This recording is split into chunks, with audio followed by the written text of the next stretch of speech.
প্রতিদিনের বইমেলা।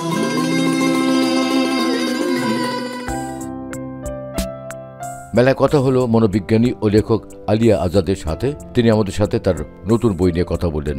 প্রেমের মনস্তত্ত্ব, এটা আমার তৃতীয় বই, বইমেলায় প্রকাশ হয়েছে। ভালোবাসার মানুষদের নিয়ে আসলে ভাবতে ভালো লাগে।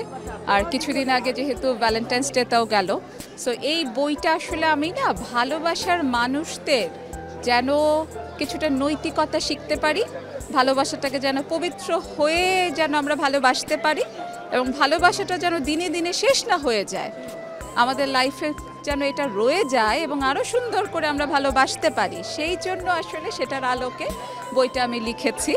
আমি যেহেতু একজন মনোবিজ্ঞানী, মনের যে বিষয়টা আছে ভেতরে এবং মনের যে বিশ্লেষণটা, কেন ভালোবাসি, কেন ভালোবাসা ছেড়ে দেই, কেন ভালো লাগে না, কিভাবে ধরে রাখবো, এই যে সুন্দর সুন্দর বিষয়গুলো আমরা ভাবি না সব সময়, সেই মনোবৈজ্ঞানিক যে বিশ্লেষণ, সেই আলোকে আসলে আমি বইটা লিখেছি।